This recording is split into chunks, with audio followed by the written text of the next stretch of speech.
яагаад явуулсан бэ гэхээр энд одоо уншиж байж байгаа гадаад иргэдээс солонгос улсад амих хэцүү байгаа асуудлыг шийдэхдээ тасан зохицохын туслах зорилгоор явуулж байгаа хгүй. Тэглээгээ зөвхөн солонгосчуулаад солонгос соёл уусуулахтаа гол нь биш. Өөрсдийнхөө соёлыг бас хүүхдүүдэд давхар явуулъя. Тэгээ бас олон орны одоо энэ юу номын сан гэдэг ийм юунууд бас нэмэгдээд ажиллаад байгаа хгүй. Тэгээд угаасаа нөгөө солонгост олон соёлт гэр бүлийг дэмжих, олон соёлыг дэмжих тийм бодлого гэж байгаа, төрийн бодлого байгаа шүү дээ. Тэгээ энэ төрийн бодлогоороо дамжуулаад жил болгон ингээд төсвөө хувааж байгаа. Тэгэд энэ маань сая 13 онд жоохон өөрчлөгдөд энэ бодлого маань зөвхөн нөгөө олон соёлтгээс солонгос хүнтэй гэр бүл болсон тийм олон соёлт гэр бүлийг хамруулж исэн бол энэ удаа болохоор зөвхөн бүх гадаад иргэдийг хамруулдаг байхаар тийм бодлого болж 13 онд өөрчлөгдсөн байгаа байхгүй. Хүрээнд нэлээд хэлсэн. Тэгээд өмнөх үеэ бодвол одоо гэр бүл рүү хандсан төсөв нь арай багассан ч гэсэн нөгөө гэрээний ажилчид те гадаад оюутан эднэрт бас зарцуулах төсөв нь арай жоохон нэмэгдэж өгсөн байгаа байхгүй юу. Тэгээд бас эдний гэр бүл эмэгтэйчүүдийн яам гэж тустай байгаа. Тэр нь болохоор юу вэ гэхээр гэр бүл рүү хандсан эмэгтэйчүүд рүү хандсан янз бүрийн бүх юунуудыг шийдэж байгаа бодлогыг явуулдаг. Тэгээд тэр дундаа хамгийн гол нь гэр бүлдээ ороод ирэхээр олон соёлт гэр бүл гэхээр энэ олон соёлт гэр бүлийн соёлыг яах вэ гэдэг тал дээр бас маш их анхаардаг байхгүй. За тэгээд эмэгтэйчүүдийн сан гэж байна, ёсон чедан гэд байдаг. Тэр ёсон чеданаас бас эмэгтэйчүүдэд гадаад эмэгтэйчүүдэд айгүйх юу өгдөг байхгүй юу? Одоо нөгөө төсөв гаргаж өгдөг байхгүй юу. Тэгээ тэр нь юу гэхээр эмэгтэйчүүдийн сангаас гадаад эмэгтэйчүүдэд соёл руу нь хандаж өгдөг байхгүй. Соёл, хэл, урлаг гэсэн ийм одоо тэр чиглэл рүү нь хандаж айгүй тэтгэлэг өгдөг. Тэгээ иймэрхүү юмнуудаа бид нэр өөрсдөө жоох ингээ гүнзгий сайн мэдээд ах юм бол бүрэн аваад ингээд ажилуулах боломж бол айгүйх байдаг байхгүй. Тэгээд бид нэр чадахгүй байна, хөрөнгө мөнгө байхгүй, болохгүй байна гэхээсээ биш бүр наад захын жижигхэн тийм жижиг юмнасаа ахуулаа хийгээд эхэлчих юм бол энэ солонгос талаас заавал Монгол талаас монголчууд инглээд иглээ манайхан ерөөсөө харж үзсэнгүй ярьсангүй гэж ярих шаардлага бол байхгүй л гэж хэлмээр байгаа байхгүй тийм. Тийм.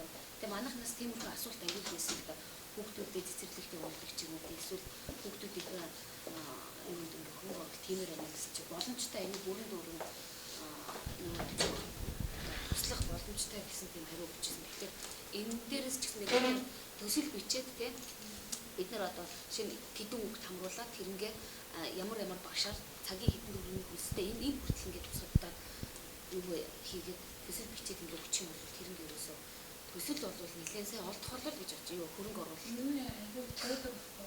Өөрсдөө манайхан нөгөө тод аягүй нөгөө мэдээлэл аягүй хомсдог байхгүй. Тэгэхээр ч одоо ингээд одоо Филиппин ээж нарын одоо тийм юу байдаг байхгүй. Одоо цуглаан гэх юм уу цуглаан байдаг байхгүй. Бид нар яаж юу нэ гэхээр дүүрэг дээр ингээд тэр дүүргээ одоо нөгөө харилцаад ингээд хоёр Филиппин хүмүүс байгаа байхгүй. Хоёроо тэгээд тэр дүүрэгт байгаа Филиппин одоо солонгос нөхөртэй ч тэгээ хоёулаа Филиппин гэр бүлч очиж өөрсдийнх нь дуу муу шүлэн мөлийг зааж өгдөг гэж байгаа байхгүй. Айгүй хөөрхөн. Тэгээ тэрийг яасан бэ гэхээр бас л яг одоо гадаад иргэд рүү хандсан тэр юунаас юу 3 саяын тийм юу төсөл бичиж аваад тухайн дүүргээсээ тэгээд төсөл бичиж аваад тэрнээсээ бас Филиппинээс хэдэн ном те янз бүрийн юмнууд авчруулад тэгээд ингээд яваад ингээд заадаг гэж байгаа байхгүй. Энэ ч гэсэн болж л байна шүү дээ. Тэгээд хамгийн гол нь манай Монгол эмэгтэйчүүд одоо айгүй баг сургуулиуд энэ цэцэрлэгийн насны хүүхдүүдэд явж одоо цагаар ч юм уу тэг багшилж байгаа. Тэгээд энэ хүмүүсүүдийг хамгийн гол нь ашиглая. Энгийн хүмүүс ингээд хүүхдтэй заах гэхээр заах арга учраа олохгүй байна уу тийм. Энэ багш нарыг ингээд жоохон цуглуулад ч юм уу те ийм юм явуулвал яасан бэ гэж хэлмээр юм. Би бас энийг бас бас Ира ариун эднэрт бас тамир санагдаад байгаа байхгүй юу. Тэгээд тийм төсөл гаргаад бичиж болно. Өөртөө саналаараа тийм бичиж болно гэж.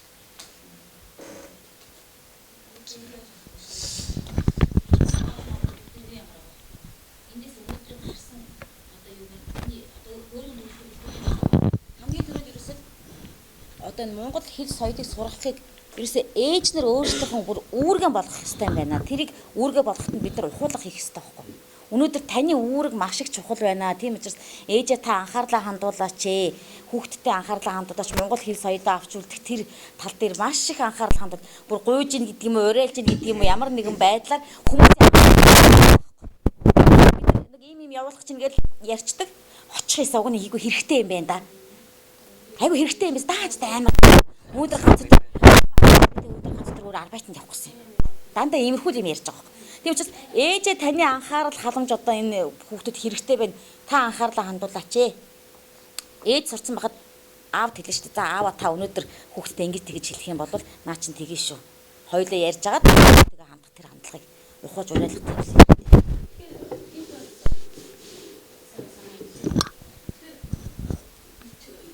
Ээжүүд маань эцэгчүүд маань их муутай байна гэж. Энэ бол яг үнэн. Миний бодлоор бол өнөөдөр бид нар хэл сурна гэдгийг өрөөсө бичих унших гэд ойлгочтой.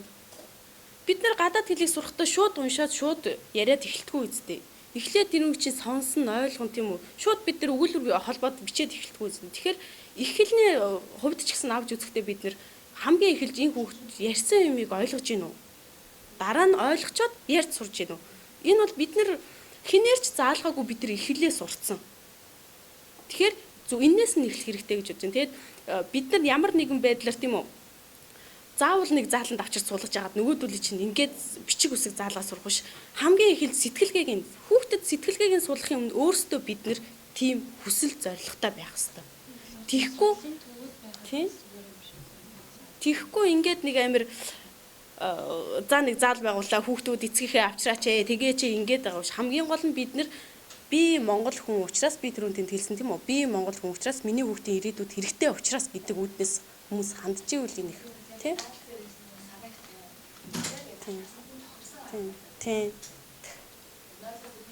Таны санаа юм.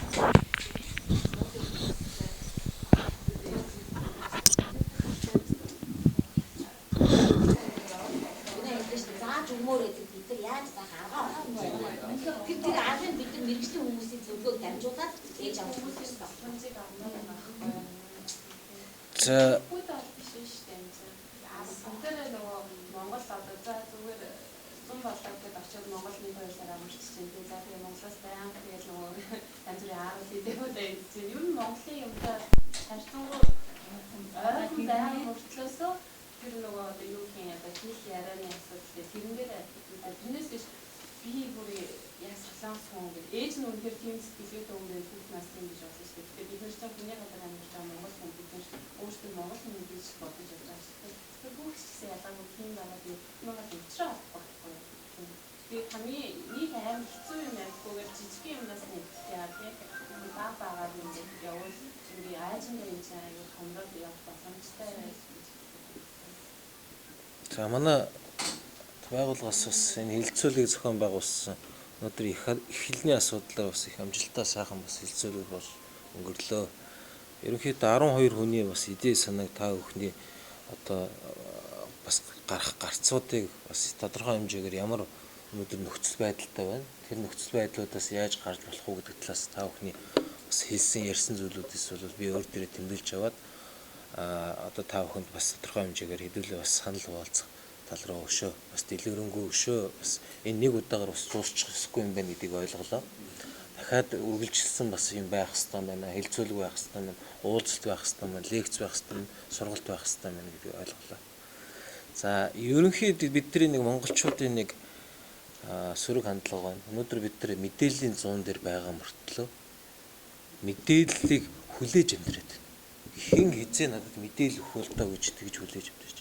Гэтэл бид нар хүссэн мэдээлэл авах бүрэн боломжтой байхад өнөөдөр монголчууд мэдээлэлгүй гэдэг юм хүн болгоны амнаас яриад байгаа байхгүй. Монголчууд мэдээлэлгүйдээ биш, монголчууд хэлний барьертай, монголчууд цаг ашиглалт муутад, монголчууд дэг журам байхгүйдад ийм асуудал үүсэж байгаа биш. Монголчууд мэдээлэл хаагдсан асуудал биш шүү дээ. Өнөөдөр жишээлбэл энд та бүхэн ч гэсэн олон янзаар эдийн санаанд хэлж байна. Ирэх сонирхолтой хүсэлтэй маш олон ээж нар аав нар байх ёстой байсан баг шүү дээ.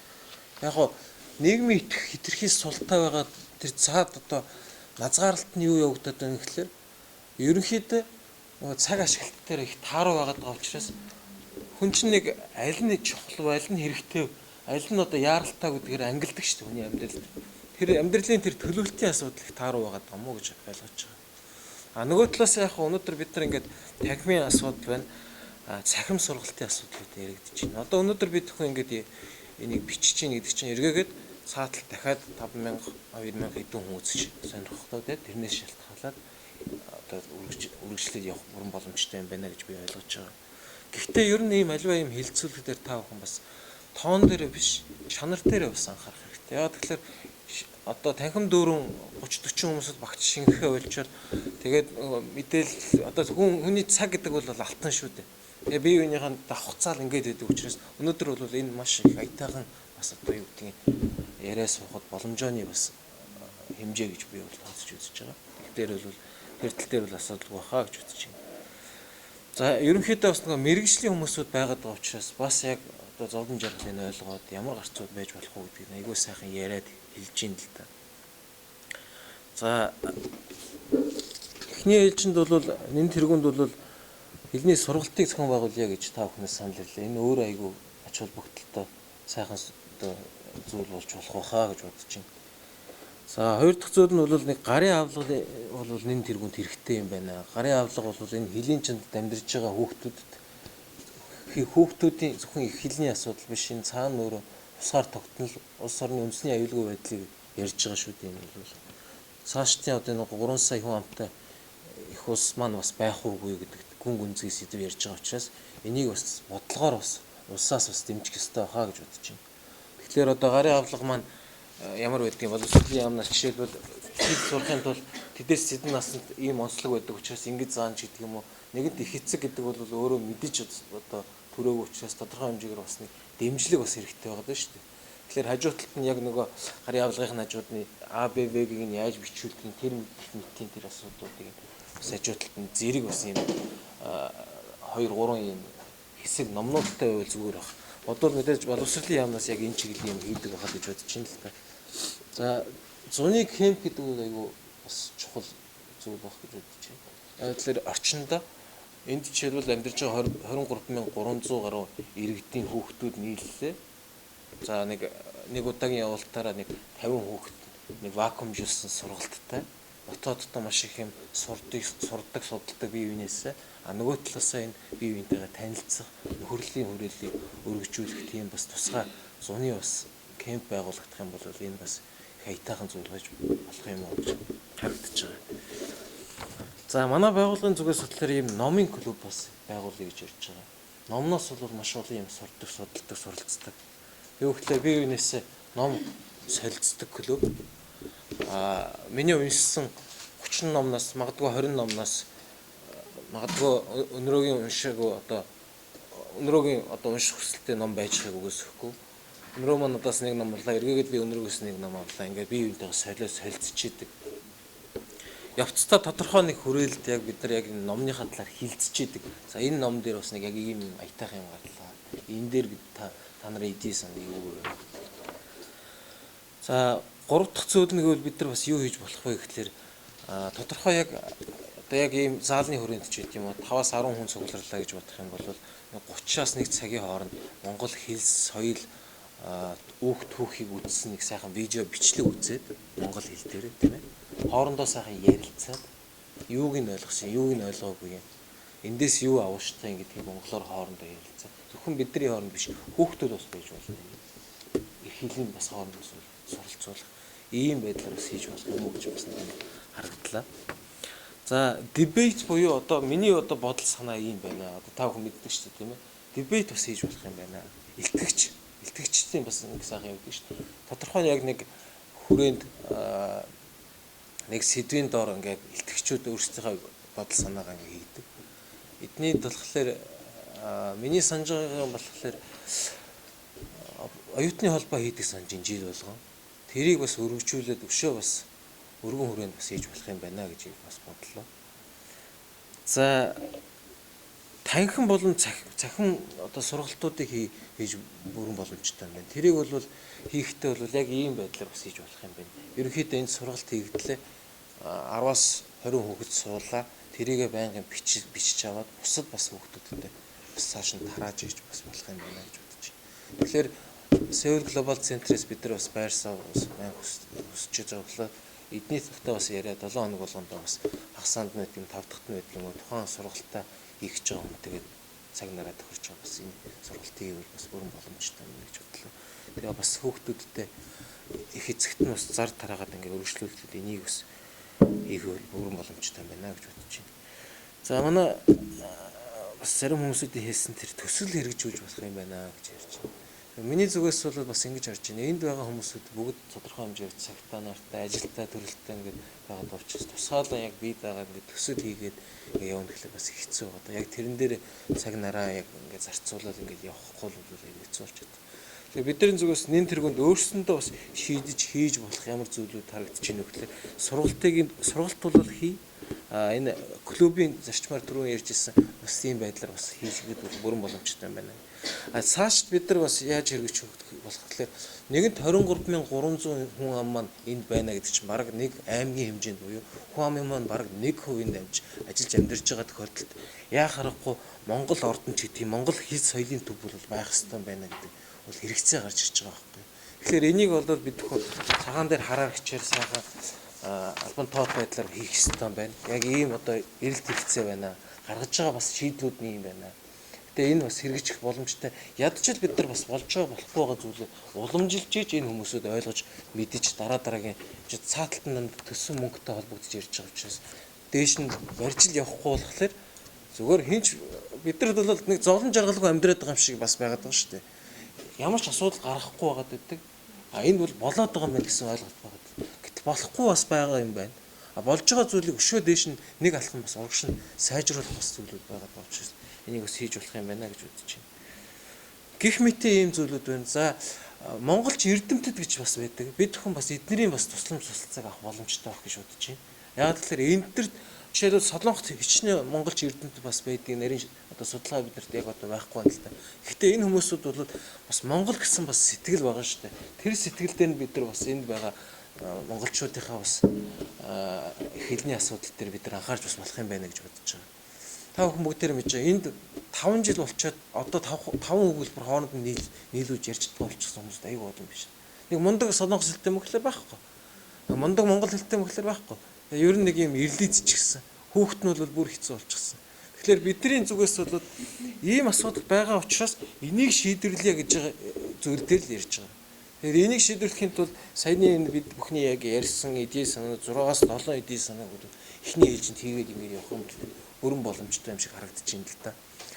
Тэгээд цаашдаа бол одоо энэний дараагийн 7 хоног болохоор бид нар Бүгд найрамд Солонгос улсад хууль эрх зүйн орчин буюу Монгол иргэдийг гэмт хэрэгээс урьдчилан сэргийлэх гэсэн хилцүүлэг зохион байгуулж байгаа. Энд бас Корея их сургуулийн докторант хүн бас илтгэлийг мань тавих юм байгаа. За бидний зүгээс болохоор энд ажиллаж амьдарч байгаа иргэдтэй тодорхой хэмжээгээр бас мэдлэг боловсролт нь жоохон ч гэсэн мэдээлэл өгөх юмсан.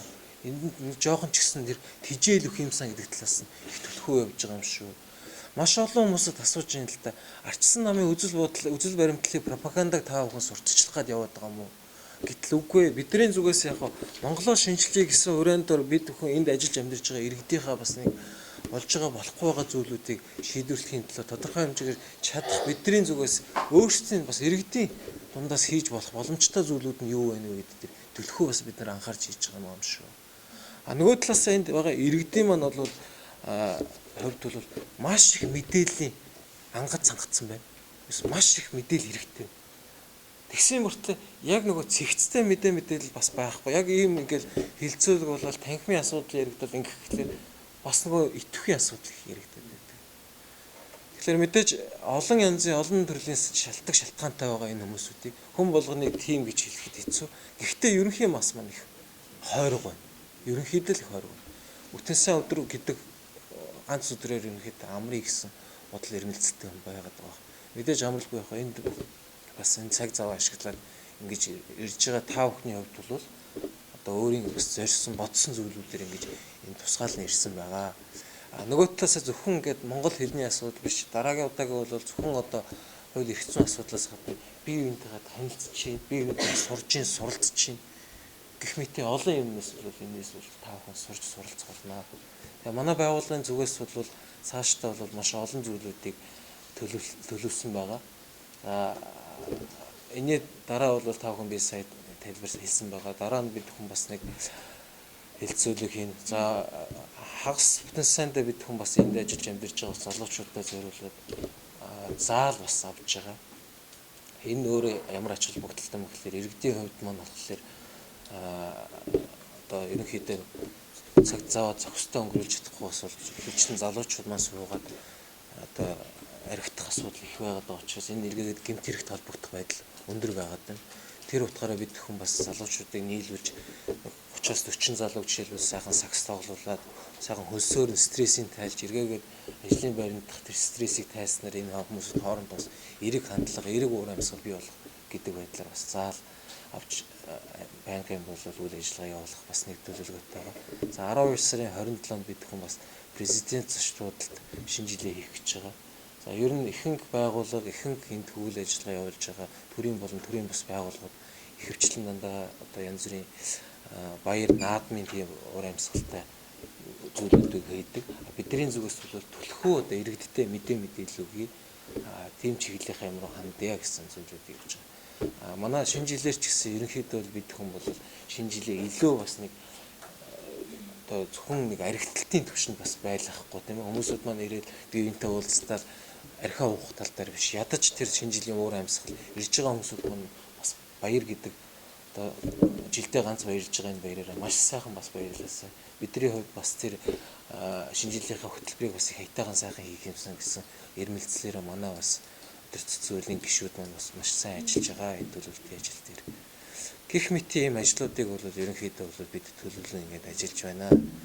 Тэгээ цаашдаа та бүхэн ч гэсэн одоо энэ тангимд ирсэн одоо ютубер манай бас бичлэгийг үзэж байгаа залуучуудын хувьд бас уриалж хэлэхэд бол альва ийм одоо гэгээлэг одоо альва тэр одоо мэдээллийг олгож байгаа зөвхөн Монголын биш Солонгосын ч гэсэн янз бүрийн төрийн болон төрийн бус байгууллагуудын тийм хэлцүүлэг хуралд байн оролцож байгаа чи эндээс та бүхэн маш олон юм суралцсан шүү гэдгийг бас та бүхэнд хэлье. Тэгэхээр тийм зүйл рүү бас оролцож байгаа чи гэж бас уриалж хэлмээр байна. За тэгээд хүрэлцэн ирсэн та бүхэн бүгдэнд нь баярлалаа. Та бүхнийхээ ажилд нь амжилт хүсье, амьдралд нь ажиргал хүсье. За одоо энэ бол ямар нэг тийм улс төрийн хувийн ангид зориулсан шүү.